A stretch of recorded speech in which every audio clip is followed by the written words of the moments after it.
Welcome everyone to another episode of Rooftop Perspectives. I just want to say every day is a damn good day if you know how to adapt, if you have the ability to adapt, because no day goes as planned, no day goes exactly as expected. It's always somewhat rare when it does. But when you visualize and you project, you can pretty much stay on course, but there's always something that's going to try to get in your way. It doesn't mean anything major, because sometimes it's the little things, the little stumbling blocks that get in our way to throw us off completely. So we can't be so rigid. We got to be able to adapt. Today for me, I expected it to be a certain way. I expected to get up here on a rooftop before the crack of dawn. And I was up before the crack of dawn. And while a lot of other people were inside the crack of dawn. Pun intended. Anyway, as you can see, I'm feeling good. I'm my usual mischievous self with my crazy sense of humor, but you know that I am who I am and I'm going to be me, and I feel free. And I just want to thank you all for appreciating me for who I am and not the fake me that many people put up. Not me being fake, but the whole fake and the whole facade, the whole anal retentive, trying to be somebody that they're not.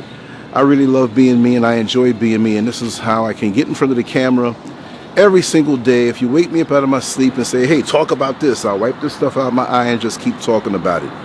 And like I said, this is what I see with so many people. They're so damn rigid. You got to be able to adapt. And why I move my hands in front of my face is like a gazillion gnats out here, because I had intended to do this much earlier, and then a heavy rain came in and I had to run out and the rain kept coming. So I said, you know what, let me go and do some things on the website. And as of this video being recorded, YouTube is supposed to let me back in to the plantation, but they haven't. So I will continue to keep creating. And I just want to let you know, I'm getting a lot of emails still. They're saying, Lance, I'm concerned for you. Lance, where are you? I don't see you. I am on Lancescurv.com. That's the home of all the YouTube videos, or just videos that I happen to put on YouTube, all the artwork. And I've been setting up for that really big, and my imagination is flying. And it feels good to be back on that level, you know. So all pistons are firing. And my thing is that, again, I say I'm not just a YouTube talking head, but I have other things cooking, as you will see when you go to Lancescurv.com. If you don't see me, go to Lancescurv.com. I can't say it enough, but I'm still going to get messages. Where are you, Lance? We don't see you. If you don't see me on YouTube, go to Lancescurv.com. You'll see all the new stuff. There's about 5 or 6 videos. If you haven't seen it on YouTube, they're already there on Lancescurv.com. So that being said, with the multiple things that we do here, it's a joy, because it keeps me from burning out in any one part of what I do. And that's a real good thing, because every time I go back to a video or go back to an artwork or go back to some writing, it's fresh, because you're using a different part of your brain, you're using a different gear.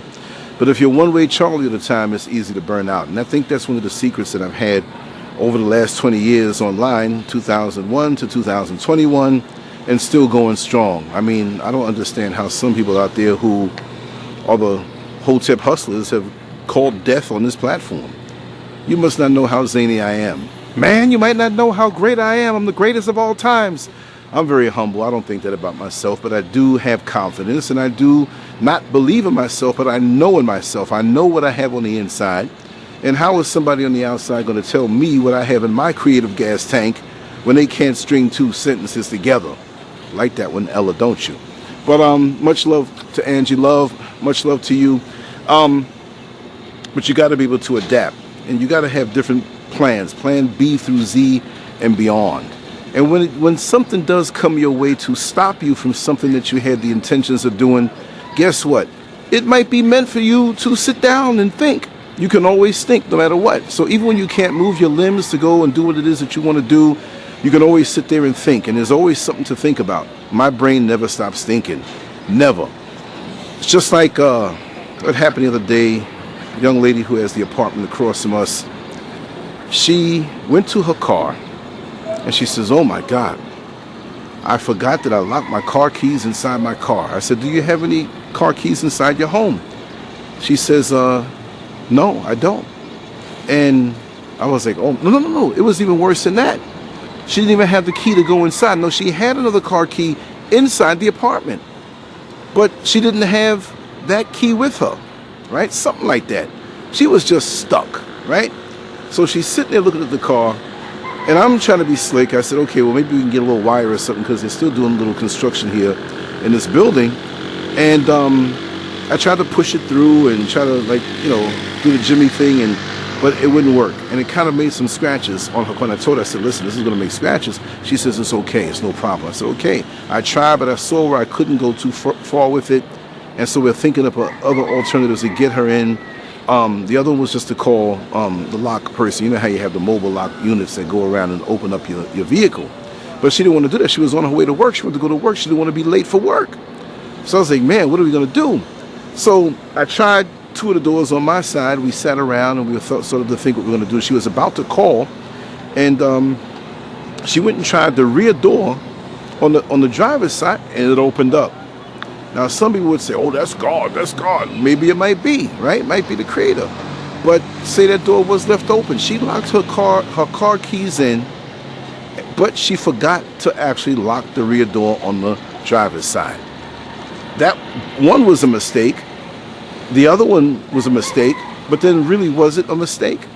Was that divine in itself? Was that divine to maybe, like she said first out of her mouth, but I was thinking about it because I spoke about this before.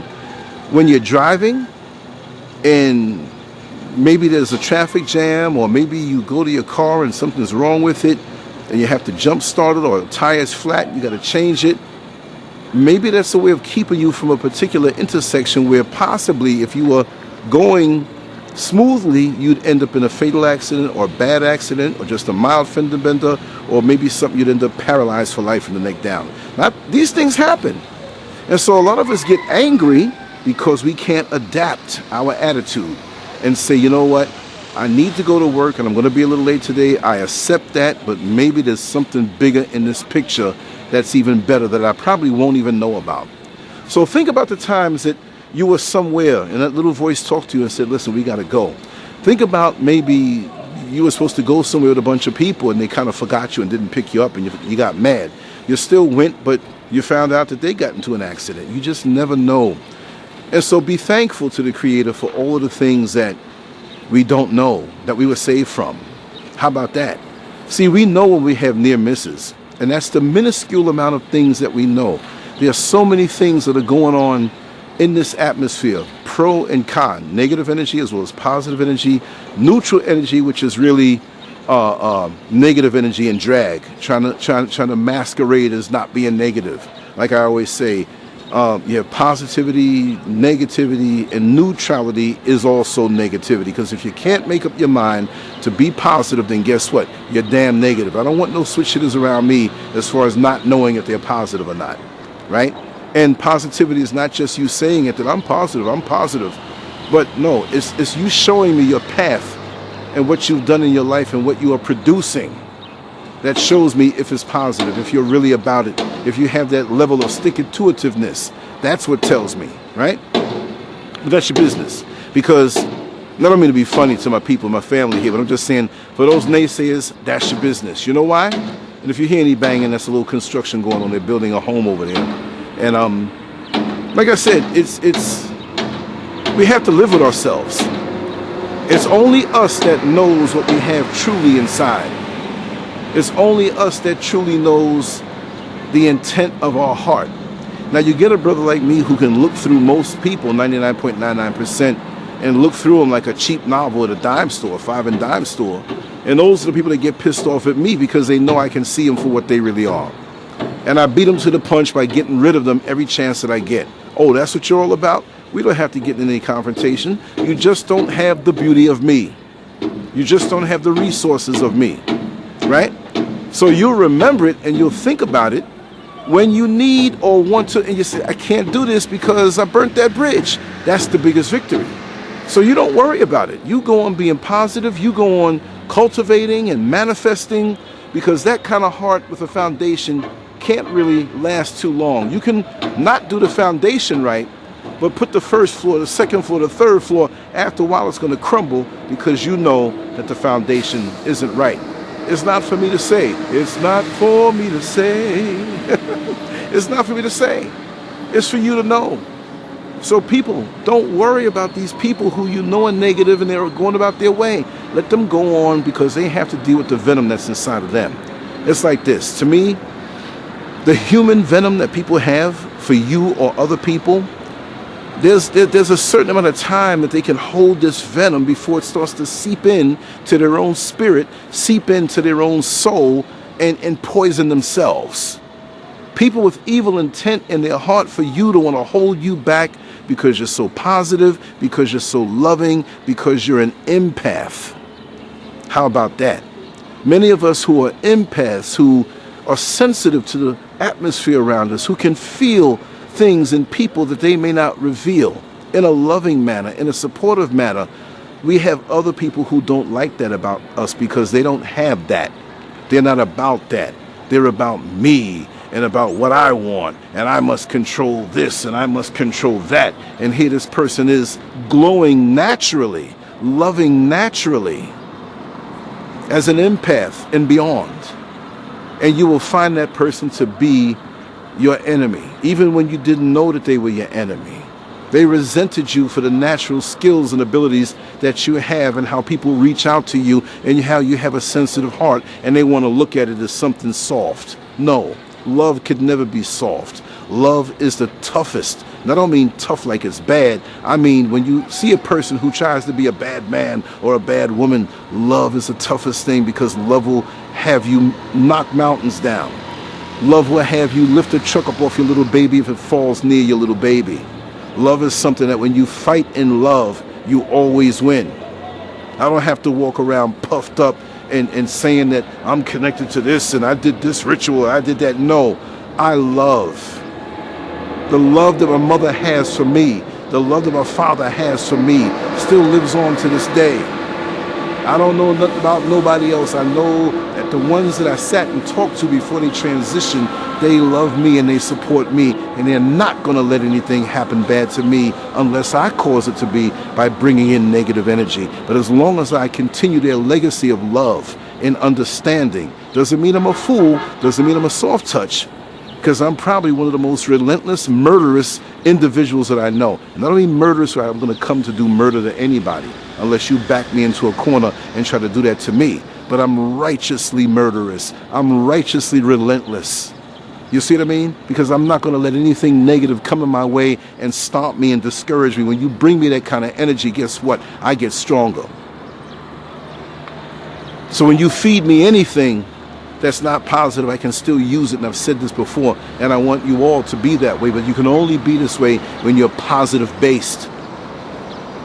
Because envy and resentment, and it's amazing when people in groups can get together in the name of resenting somebody. They can get together in the name of jealousy, in the name of, I want to be better than them. Not in a righteous way where you say, I'm inspired by this person, but I must be the one who is the voice, and who do you think you are, and I can't control you. So when you're an empath and you feel the universe around you, and you breathe with the world, the righteous world around you, you piss them off. You know why?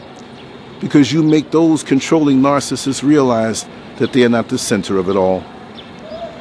YouTube is the worst thing. I'm not going to say it's the worst thing, really, like it's the worst thing, but it's the worst thing for one who wants to have control over one person. And they see the comments of appreciation, and every time it's like a whip hitting them. It should be me. Well, what do you bring to the table? Except bad energy. What do you bring to the table except negativity, and you try to mask it as something righteous? The sun never stops shining. When the rainstorm came earlier and it rained down so hard, I didn't get discouraged because I know that when the clouds move, the sun is there.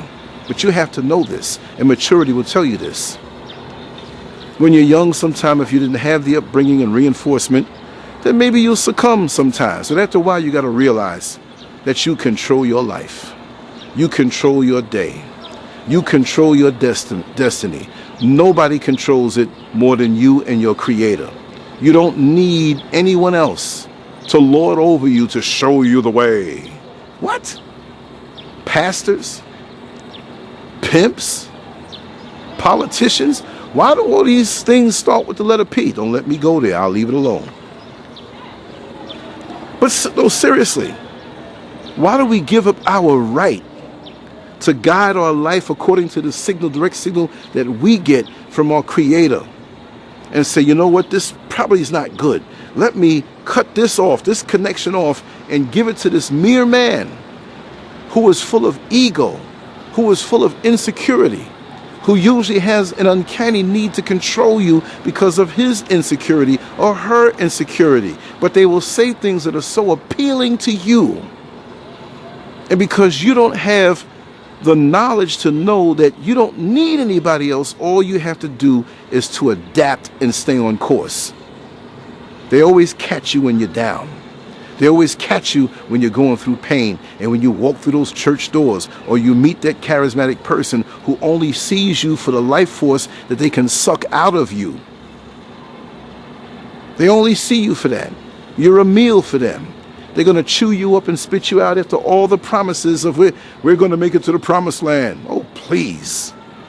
You can never make it there when you have this type of resentment and self-absorbed, one-man upmanship type of mentality. But you still have to be careful who you have around you when you are positive. You still have to be careful when you are that empath. You just can't let anybody on in peace and love and kumbaya. No.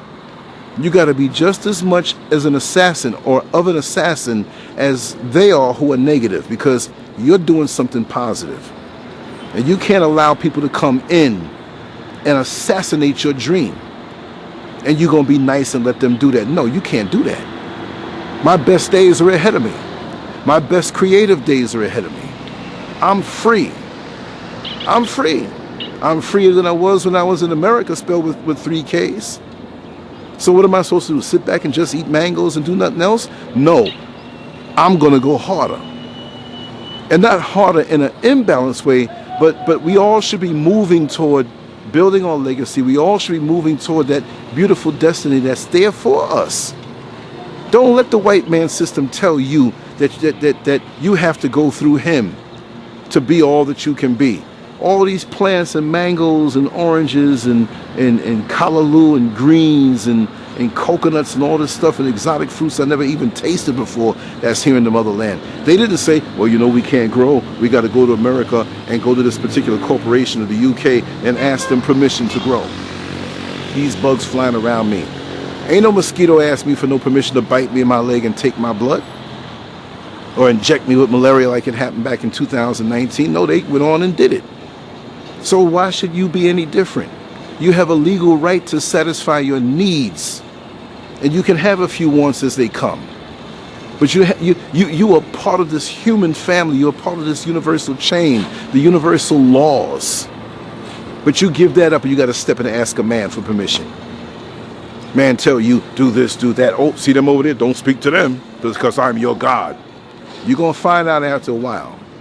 When that noose that you put around your neck of religion gets tighter and tighter and tighter, and your political affiliations, you put that noose around your neck and it gets tighter and tighter and tighter, and the older you get is the more bitter you will become.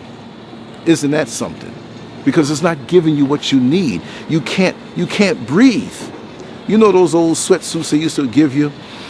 Plastic sweatsuits, rubber sweatsuits, and old boxers, and people who want to lose weight, and they have the women who would put them on, and some of the men who had a little belly fat, and they put this thing on and sweat, not realizing they're just getting rid of water, and they go drink it back on.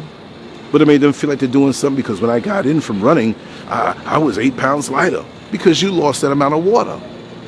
You see, there's so many delusions and tricks out here to get you to give effort, but you don't get the results in this world, where other people profit from your ignorance.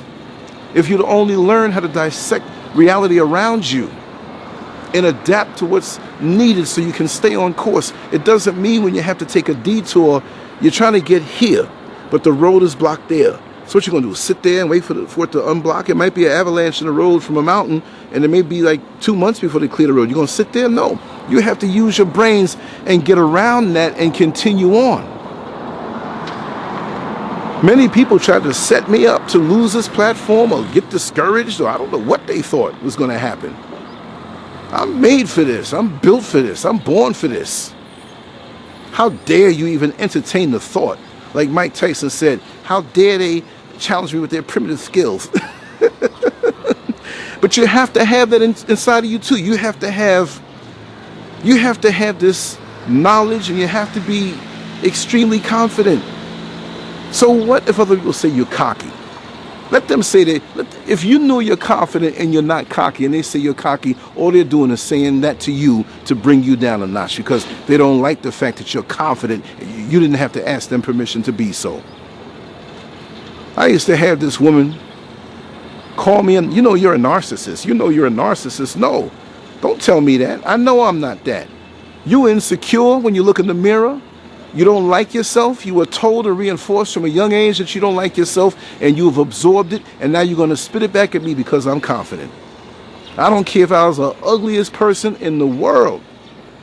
You can't tell me that I'm not fine. And what I mean is that this has to come from the inside.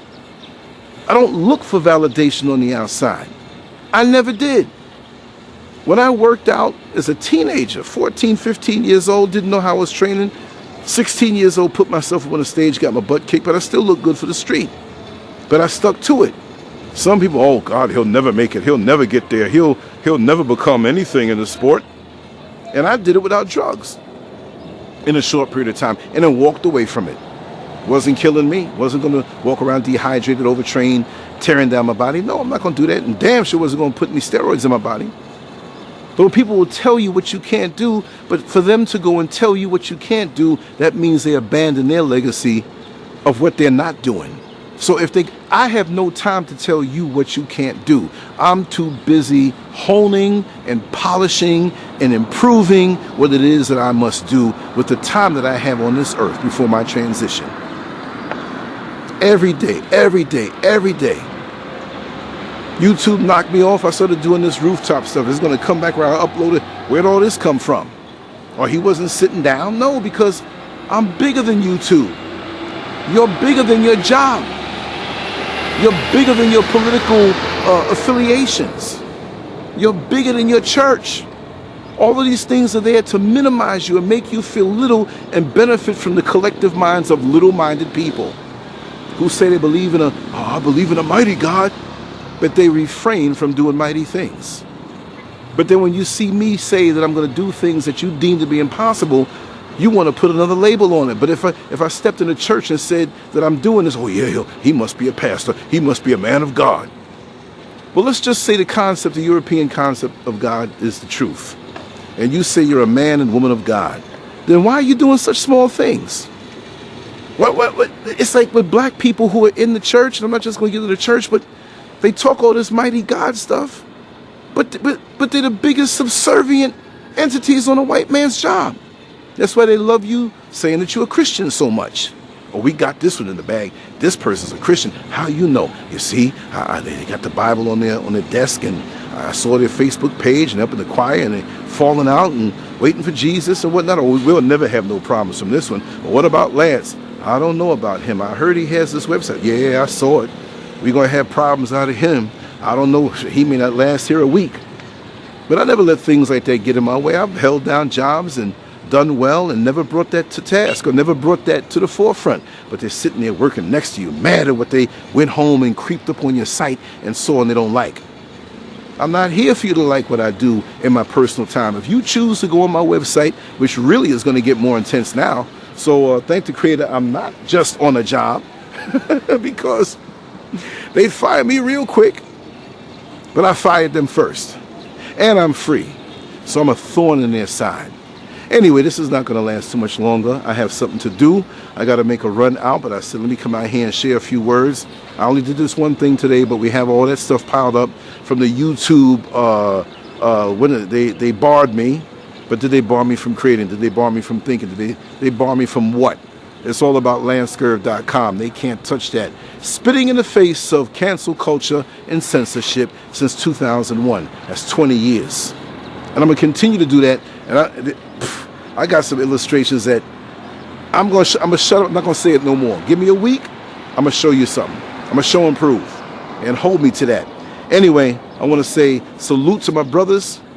Much love to my sisters. Let's keep this ball rolling. Stay positive. Be careful. And get up on the rooftop like an assassin. As soon as you see something negative coming to you, boom! You do it like that.